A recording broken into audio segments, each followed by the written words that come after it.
माया ही एक खूप गरीब घरची मुलगी होती. ती जवळच असलेल्या एका शाळेत शिकत होती. वर्गातील श्रीमंत मुली तिची सतत चेष्टा करायच्या आणि छेड देखील काढायच्या. एके दिवशी तिच्या वर्गातील हर्षिता नावाच्या मुलीचे तिच्या बॅगेतून 500 रुपये चोरीला गेले आणि तेव्हा मॅडमने वर्गातील सर्व मुलामुलींच्या बॅग चेक करायला सुरुवात केली. जेव्हा मॅडम मायाजवळ तिची बॅग चेक करायला गेल्या तेव्हा माया तिची बॅग छातीशी घट्ट धरली आणि ती बॅग चेक करू देणार नाही असं म्हणत होती. मग मॅडमने तिला खूप मारलं आणि तिला शाळेच्या प्रिन्सिपल मॅडमकडे घेऊन गेल्या. जेव्हा प्रिन्सिपल मॅडमने मायाची बॅग उघडली तेव्हा आरतीच्या बॅगेत असं काय सापडलं की प्रिन्सिपल मॅडमच्या डोळ्यात टचकन पाणी आलं. खूपच भावस्पर्शी कथा आहे, नक्की पहा. माया ही खूप गरीब घरची मुलगी होती आणि तरी ती शाळेत आपल्या वर्गात अगदी टॉप मुलींपैकी एक होती. माया तितकीच हुशार आणि सुंदर मुलगी होती. अभिमानाची गोष्ट म्हणजे ती दरवर्षी वर्गात टॉप असायची. तर हर्षिता तितकीच खोडकर आणि गर्विष्ठ मुलगी होती. ती एका श्रीमंत बापाची मुलगी होती आणि गरीब मुलांना मोफत शिक्षण देण्यासाठी हर्षिताचे वडील या शाळेला दरवर्षी निधी देत असायचे. यावरून हर्षिता अनेकदा तिच्या वर्गातील ज्या ज्या गरीब मुली त्या स्कॉलरशिपमधून त्या चांगल्या शाळेत शिकत होत्या त्या गरीब मुलींना हर्षिता सतत टोमणे मारत असत. ही शाळा शहरातील सर्वात प्रसिद्ध आणि सर्वोत्कृष्ट शाळांपैकी एक होती. कारण या शाळेत शिक्षण घेतलेली मुलं आज कोणी कलेक्टर, तर कोणी डॉक्टर, तर कोणी वकील, तर कोणी पोलीस अशा चांगल्या पोस्टवर होती आणि म्हणूनच या शाळेचे खूप नाव होते. एके दिवशी हर्षिता तिच्या मैत्रिणींसह मायाच्या बॅगजवळ गेली आणि ती मायाचीच बॅग चेक करू लागली. तेव्हा मायाने तिची बॅग छातीजवळ घट्ट धरली. तिच्या मागे हर्षिता आणि तिच्या काही मैत्रिणी देखील उभ्या होत्या. त्या कळत नाही त्यांच्या मनात या गरीब मायाबद्दल काय द्वेष होता. जेव्हाही त्या मुलींना मोकळा वेळ मिळायचा तेव्हा त्या या गरीब मुलीजवळ जाऊन तिला खूप त्रास द्यायच्या आणि आतासुद्धा त्या जाणून बुजून तिची बॅग ओढत होत्या आणि तिला विचारत होत्या की यात असं काय आहे जे तू आम्हाला दाखवत नाहीस. मायाने तिची बॅग पूर्ण ताकदीने छातीशी घट्ट धरली आणि ती मोठमोठ्याने रडू लागली. हर्षिताच्या मैत्रिणींनी बॅगेच्या ओढताने तिची ओढणी काढली होती आणि त्यांनी तिचे सर्व केस देखील विस्कटले होते, तर कोणी तिची वेणी ओढत होते. तेव्हा अचानक बाहेरून एक मुलगी धावत आली आणि म्हणाली, रागिनी मॅडम वर्गात येत आहेत. हर्षिता आणि तिच्या मैत्रिणी घाबरल्या होत्या. त्या लगेच आपापल्या जागेवर जाऊन बसल्या. रागिनी मॅडम ह्या खूप कडक होत्या. विद्यार्थी श्रीमंत बापाचा असो किंवा गरीब बापाचा असो याने त्यांना काहीच फरक पडत नव्हता. मायाने देवाचे आभार मानून तिने पटकन तिची बॅग तिच्यासमोर बेंचवर ठेवली आणि ती तिचे स्वरूप जुळू लागली. पण तोपर्यंत रागिनी मॅडम वर्गात आल्या होत्या. सगळी मुलं शांत बसली होती. रागिनी मॅडमचे मायाकडे लक्ष गेलं आणि तेव्हा आरतीची अवस्था पाहून त्या थक्क झाल्या. त्या मायाला विचारू लागल्या की तू तुझा असा अवतार का केला आहेस, जसे काही तू शेतातून डायरेक्ट शाळेत आली आहेस. रोज तुझा अवतार तर चांगला असतो आणि त्यावर तुझ्याकडे कारणे पण असतात की कधी तुझे काम पूर्ण होत नाही तर कधी तुला शाळेत यायला उशीर होतो. तुझ्याकडे पाहिल्यावर असं वाटतं की सकाळी उठल्यावर तू तोंडही धुत नाहीस आणि तशाच अवस्थेत तू शाळेत येते. रागिनी मॅडमने मायाला बडबड केल्यावर सर्व मुले आपापसात बडबडत करत होती. हर्षिताचा आवाज तर सर्वात मोठा होता. हर्षिता म्हणाली, मॅडम, तिचे आईवडील तिला शेतात काम करायला लावतात.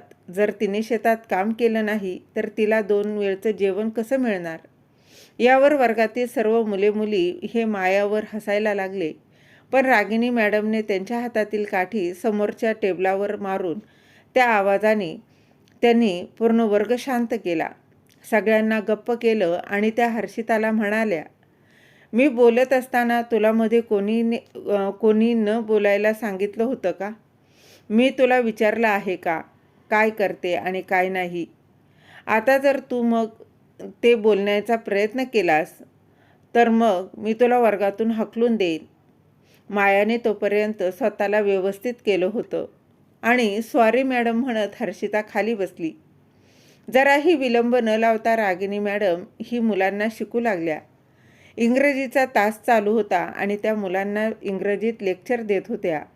माया गरीब कुटुंबातील असूनही शाळेत अभ्यासात नंबर 1 मिळणाऱ्या मुलांपैकी एक होती आणि समोरच्या ब्लॅकबोर्डवर मॅडमने लिहिलेलं माया आपल्या वहीत लिहून घेत होती.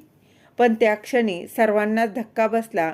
वर्गात हर्षिताचा आवाज घुमला, मॅडम, माझ्या बॅगेतून पैसे चोरीला गेले आहेत. माझे पैसे माझ्या बॅगेतून कोणीतरी काढून घेतले आहेत. रागिनी मॅडमचा ब्लॅकबोर्डवर फिरणारा हात आता थांबला आणि त्यांनी हर्षिताला विचारलं, काय झालं हर्षिता? हर्षिता उठली आणि म्हणाली, मॅडम, माझ्या बॅगेत कंपास आहे आणि त्यामध्ये 500 रुपयाची नोट ठेवली होती. कोणीतरी ते माझ्या बॅगेतून मधल्या सुट्टीत काढून घेतले आहे. मॅडम म्हणाल्या, बॅगेत नीट चेक कर. बॅग नीट चेक कर, पण तू इतके पैसे शाळेत का घेऊन आली होतीस? तर हर्षिताने अतिशय लडू स्वरात सांगायला सुरुवात केली आणि की ते पैसे माझ्या वडिलांनी दिले होते. आज मी डबा आणायला विसरले. आज मी डबा आणला नव्हता म्हणून दुपारच्या जेवणासाठी मला माझ्या वडिलांनी ते पैसे मला दिले होते. मग आज मी काय खाणार? माझ्याकडे पैसे नाहीत आणि कोणी माझ्या बॅगेतून ते पैसे काढले ते मला काही माहीत नाही. रागिनी मॅडमने प्रत्येक मुलामुलींच्या चेहऱ्याकडे पाहिलं आणि मग त्याने स्वतः येऊन हर्षिताची बॅग तपासली, पण तिच्या बॅगेत पैसे नव्हते.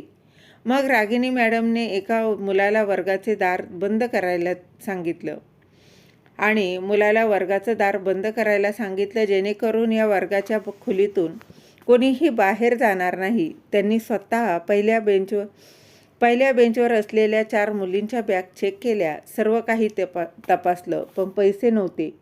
त्यानंतर त्या 4 मुलींना बेंचच्या प्रत्येक लाईनमध्ये उभे करून सगळ्यांच्या बॅगा चेक करायला सांगितल्या, जेणेकरून पैसे ज्यांनी चोरले असतील ते त्यांच्याकडे सापडतील. सर्व मुलामुलींचे खिसे आणि बॅग चेक केले जात होते. मग अचानक वर्गातील कोपऱ्यातून 2 मुलींच्या भांडणाचा आवाज येऊ लागला. मॅडमने वळून पाहिलं तर कोपऱ्यात 2 मुली उभ्या राहून बॅग हिसकावण्याचा प्रयत्न करत होत्या. हर्षिताच्या चेहऱ्यावर हास्य होतं. खरं तर हर्षिताचे पैसे वगैरे चोरीला गेले नव्हते. या बहाण्याने मायाची बॅग चेक केली जाईल आणि सत्य बाहेर यावं म्हणून तिने हा सगळा प्रकार जाणीवपूर्वक खेळला होता. मायाच्या बॅगेत असे काही होते की ती कोणाला तिच्या बॅगेला स्पर्शही करू देत नव्हती. रागिनी मॅडम कोपऱ्यातल्या मुलींजवळ गेल्या आणि विचारलं, काय झालं? तुम्ही दोघी गोंधळ का करत आहात आणि हिची बॅग का ओढत आहात? दोन्ही मुली म्हणून लागल्या, मॅडम, तुम्हीच सांगितलं होतं की सगळ्यांच्या बॅग नीट चेक करा. मग हे माया तिची बॅग बघा ना, चेक करू देत नाही. रागिनी मॅडम मायाकडे बघून म्हणाल्या, संपूर्ण वर्गातील मुलांनी त्यांच्या बॅगा चेक करू दिल्या, मग तुला काय प्रॉब्लेम आहे? तुझी बॅग काढून त्यांच्या हातात दे, ते चेक करतील. पण माया नाही. पण माया नाही मध्ये मान हलवली. मायाने नाही म्हटलं आणि मान हलवली. ती म्हणाली, नाही, मी माझी बॅग चेक करू देणार नाही.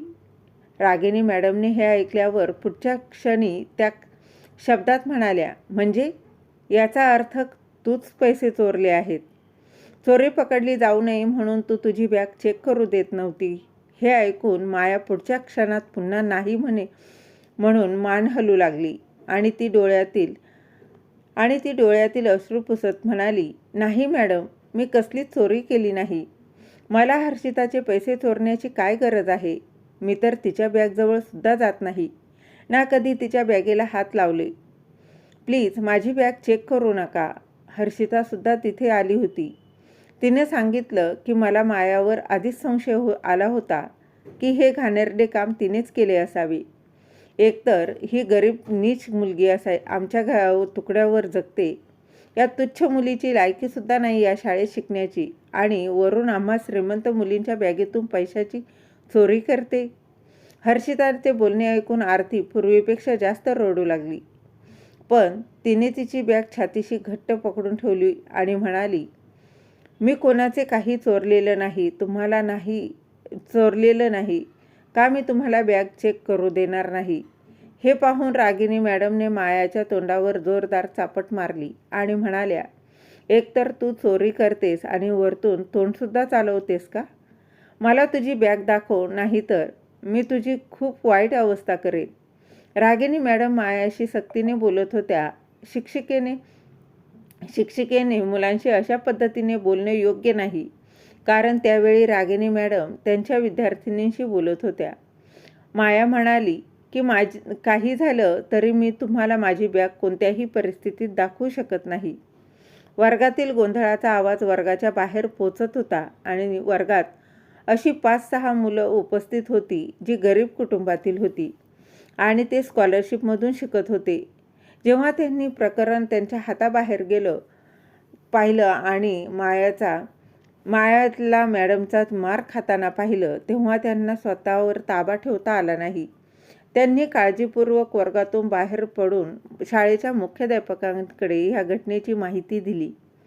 ही बातमी शाळेच्या मुख्याध्यापिकेपर्यंत पोहोचताच काही वेळाने मुख्याध्यापिका सुष्मिता मॅडम वर्गाजवळ पोहोचल्या आणि त्यांनी जोरात दरवाजा उघडला. तेव्हा त्यांच्या भारदस्त आवाजाने रागिनी मॅडम डचकल्या होत्या. सुष्मिता मॅडम एकदम आवाजात म्हणाल्या, रागिनी मॅडम, तुमच्या वर्गात कसला गोंधळ चालू आहे? इथे काय चाललंय ते मला समजेल का? आजच्या आधी सुष्मिता मॅडमला इतकं रागात कोणीही कधीच पाहिलं नव्हतं.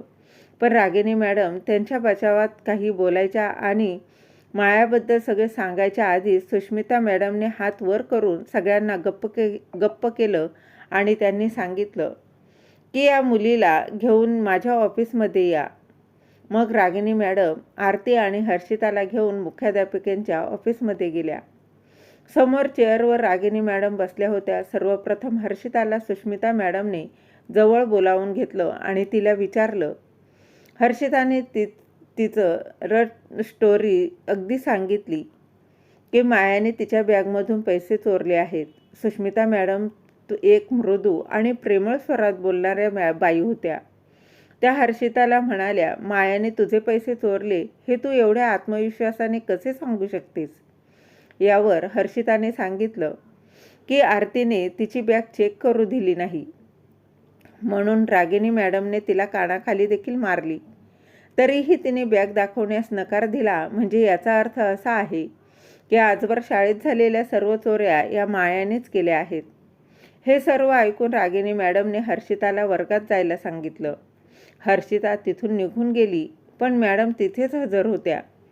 त्यानंतर त्यांनी मायाला त्यांच्या जवळ बोलावलं. माया घाबरतच रडत सुष्मिता मॅडमच्या जवळ गेली.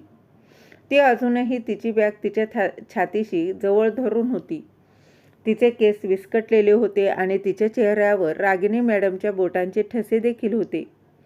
मायाच्या चेहऱ्यावरच्या खुणा पाहून सुष्मिता मॅडमने रागिनी मॅडमकडे पाहिलं आणि मॅडमकडे मोठ्या रागानं पाहिलं आणि मग रागिनी मॅडमला समोरच्या खुर्चीवर बसायला सांगितलं आणि मायालाही त्यांच्याजवळ बसायला सांगितलं. माया पूर्णपणे घाबरली होती. सुष्मिता मॅडमच्या जवळ असलेल्या खुर्चीवर जाऊन बसली. सुष्मिता मॅडम मायाला विचारू लागल्या, सांग, काय प्रकरण आहे? यावर माया ढसढसा रडू लागली आणि म्हणाली की हर्षिता नेहमी माझ्याशी खूप वाईट वागते. सतत मला गरीब म्हणून टोमणे मारत असते आणि तिच्या मैत्रिणींसोबत आम्हा सर्व गरीब मुलांची चेष्टा करते. सकाळपासून ती माझी बॅग हिसकवण्याचा प्रयत्न करत होती. मी तिला माझी बॅग दाखवण्यास नकार दिल्यावर तिने माझ्यावर चोरीचा आरोप केला आहे. हे ऐकून सुष्मिता मॅडमने मायाकडे एक नजर टाकली आणि मग म्हणाल्या की मी हर्षिताशी या सर्व गोष्टीबद्दल बोलते, परंतु रागिनी मॅडमला तुझी बॅग चेक का करू दिली नाही? तर संपूर्ण वर्गातील मुलांनी त्यांच्या बॅगा चेक करू दिल्या, तर मग तू सुद्धा तुझी बॅग चेक करू द्यायला हवी होती ना? जर तू तुझी बॅग चेक करायला दिली असती तर तू संशयाच्या या भोवऱ्यात सापडलीच नसती. तुझी बॅग चेक करू देत नव्हती म्हणून तर साहजिकच आहे सर्वांना वाटेल की तूच ती चोरी केली आहेस. मायाने अशा गोष्टी ऐकल्या तेव्हा ती मान खाली घातली. सुष्मिता मॅडम खूप प्रेमाने बोलत होत्या. त्या त्यांच्या चेअरवर उठल्या आणि मायाजवळ येऊन आरतीला तिची बॅग दाखवण्यास सांगितलं.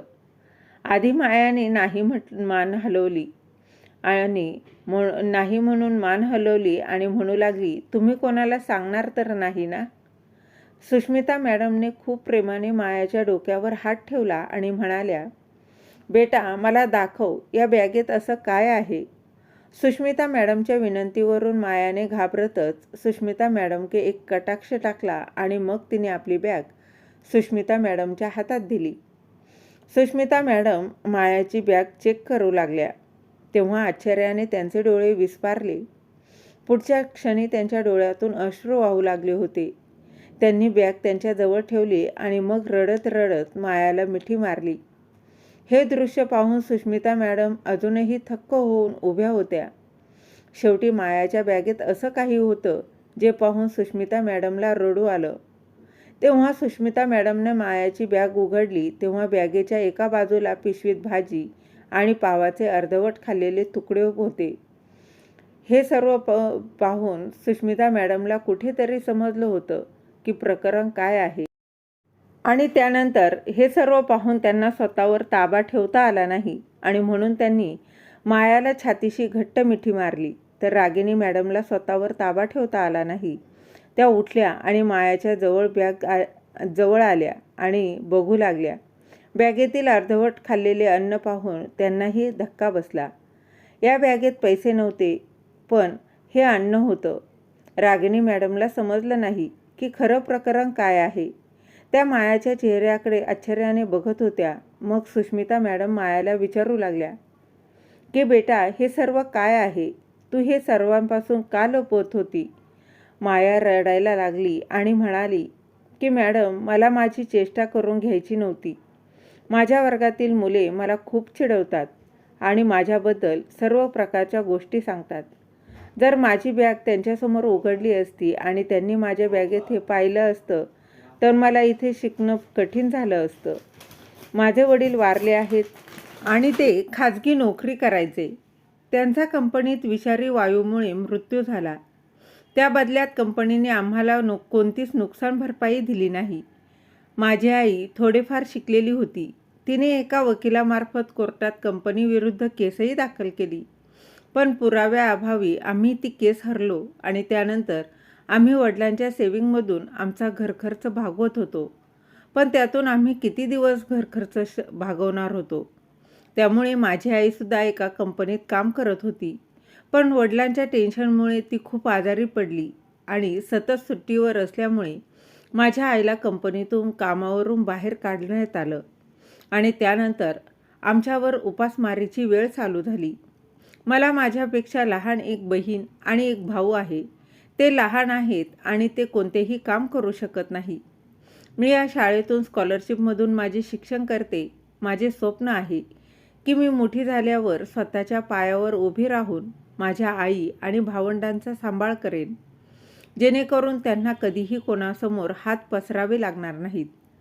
काही दिवसांपूर्वी मी 2 दिवस उपाशी होते आणि फक्त पाणी पिऊन जगत आहे. शाळेत येत असताना वाटेत एका हॉटेलकडे माझे लक्ष गेले. तो माणूस तिथे पावभाजी आणि इतर खाद्यपदार्थ विकत होता. त्याला पावभाजी विकताना पाहून मी त्याच्या दुकानाजवळ गेले. तो लोकांचे उरलेले अन्न एका बाजूला असलेल्या डब्यात टाकत असलेल्या दिसलं आणि मी पाहिलं. कदाचित त्याने ते अन्न भटक्या कुत्र्यांसाठी ठेवलेलं असावं. परंतु मी ते अन्न पाहिल्यावर माझ्या तोंडाला पाणी सुटलं. मी त्याच्याकडे गेले आणि त्यांना हळूच विचारलं, मला हे अन्न मिळेल का? त्याने माझ्याकडं आश्चर्यानं पाहिलं आणि विचारलं, या अन्नाचं तू काय करणार? हे लोकांचं उष्ट असं अन्न आहे. उरलेलं अन्न आहे. दुकान बंद झाल्यावर मी हे अन्न कुत्रे मांजरांना टाकतो. यावर मी त्यांना पुन्हा विचारलं, मी हे अन्न नेऊ शकतो का? आणि तो म्हणू लागला, पण हे अन्न लोकांचं उष्ट अन्न आहे.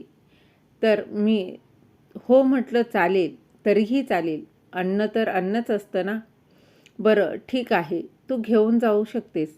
त्यांनी मला ते घेण्यास परवानगी दिली. मी ते अन्न घेऊन पुढे जाऊन एका झाडाखाली बसले. भुकेमुळे माझी अवस्था वाईट झाली होती. प्रथम मी ते अन्न स्वतः खाल्लं आणि उरलेलं अन्न माझ्या आई आणि बहीण भावंडांसाठी नेण्यासाठी माझ्या बॅगेत ठेवलं. त्यानंतर पुढे हे माझे रोजचंच काम झालं. मी रोज तिथून जाते आणि उरलेलं अन्न घरी घेऊन जाते. माझी आई आणि बहीण भावाला माहीत आहे की मी त्यांच्यासाठी हॉटेलमधून उरलेलं अन्न घेऊन जाते. भलेही ते अन्न उष्ट असलं तरी आमच्यासाठी ते खूप मौल्यवान आहे. मी फक्त याच प्रयत्नात आहे की लवकरात लवकर मी माझे शिक्षण पूर्ण करून चांगल्या ठिकाणी नोकरीला लागावं, जेणेकरून मी माझ्या घरची परिस्थिती सुधारू शकेल. हे सर्व ऐकल्यानंतर रागिनी मॅडमच्या डोळ्यात पाणी आलं. त्यांना आता स्वतःचीच लाज वाटू लागली आणि त्या विचार करू लागल्या की मी या गरीब मुलीवर हात का उचलला. सुष्मिता मॅडमने हसून मायाला प्रोत्साहन दिलं आणि म्हणाल्या की 100पैकी फक्त 5% मुली अशा आहेत ती शिक्षणासाठी एवढा त्रास सहन करतात. देव तुला एक ना एक दिवस नक्कीच यशस्वी करेल आणि मीही तुला सर्व प्रकारे मदत करीन. त्यानंतर सुष्मिता मॅडमने मायाला वर्गात जायला सांगितलं. माया तिच्या वर्गात गेली, पण सुष्मिता मॅडम आणि रागिनी मॅडम कितीतरी वेळ विचार करत होत्या आणि मग दुसऱ्या दिवशी त्यांनी मायाच्या आईला शाळेत बोलावून घेतलं आणि मायाच्या आईला शाळेत सेविका म्हणून रुजू केलं. मायाच्या आईला शाळेकडून चांगला पगारही ठरवण्यात आला. त्यांच्यावर छोटी छोटी कामे सोपवण्यात आली, जेणेकरून त्या त्यांच्या तब्येतीची काळजी घेईल आणि प्रामाणिकपणे कमाई करू शकेल. शाळेत एका कार्यक्रमाचं आयोजन करण्यात आलं होतं आणि तिथे मायासारख्या मुलींचा आणि त्यांच्या पालकांचा सत्कार करण्यात आला होता. जेवढे गरीब असूनही दरवर्षी वर्गात चांगले मार्क मिळवतात त्यांना बक्षीस देण्यात आलं आणि सांगण्यात आलं की मुलं श्रीमंत असो की गरीब, आमच्या नजरेत सर्व समान असतात. आणि त्यानंतर मायासोबत हळूहळू मुलांचं वागणं काहीसं चांगलं झालं होतं. हळूहळू वेळ निघून गेली आणि मायाच्या मेहनतीमुळे आणि तिच्या प्रामाणिकपणामुळे ती एक मोठी डॉक्टर बनली. तिचे लहान भाऊ आणि बहीण ही शिक्षण घेत होते. एका कार्यक्रमात तिला बोलवण्यात आलं आणि विद्यार्थ्यांना आरती भाषण देताना म्हणाली, वाईट काळात लोकांचे उष्टी अन्न खाऊन मी दिवस काढले आहेत. या प्रवासात मला चांगले आणि वाईट असे लोकही मिळाली. मी लहान असताना श्रीमंत मुलींनी माझा अपमान केला, माझ्यावर चोरीचा आरोप केला. पण जेव्हा मुख्याध्यापिका मॅडमने माझी बॅग चेक केली तेव्हा माझ्या सर्व काही गोष्टी कळाल्या आणि त्यांनी आमचं आयुष्यच पूर्णपणे बदलून टाकलं. कारण त्यांना आमची घरची खरी परिस्थिती समजली होती. मी मनापासून आमच्या रागिनी मॅडम आणि शाळेच्या मुख्याध्यापिका सुष्मिता मॅडम यांचं अगदी मनापासून आभार मानते, कारण त्यांच्यामुळेच मी आज इथपर्यंत पोहोचली. तर मग मित्रमैत्रिणींनो, तुम्हाला काय वाटतं? अजूनही समाजामध्ये अशा प्रकारची मुलं असतील का? समाजाला हा खूप मोठा प्रश्न आहे, कारण आपल्याला वाटतं जमाना सगळा सुधारला आहे, पण काही ठिकाणी मात्र अशा प्रकारची परिस्थिती उद्भवलेली आपल्याला दिसून येते. कारण अचानक वडिलांचं जाणं आणि नंतर आईला मुलांकडे लक्ष द्यावं की आपल्याला पैसे कमवून घरखर्च चालवावा, मुलांना शिक्षण द्यावं, या द्विधा मनस्थितीत मुलांची खाण्यापिण्याची आबळ होते, शिक्षणाची आबळ होते आणि त्यामुळेच अशा प्रकारची परिस्थिती उद्भवते. अशी मुलं असतील की त्यांना आईवडील नाहीत किंवा वडील नाहीत, तर अशा मुलांना मदत करून त्यांना शिक्षण देऊन त्यांना त्यांची स्वप्न पूर्ण करण्यास मदत करायला हवी. तुम्हाला काय वाटतं? कमेंट बॉक्समध्ये नक्की कळवा. कथा चांगली वाटली तर लाईक, शेअर, सबस्क्राईब नक्की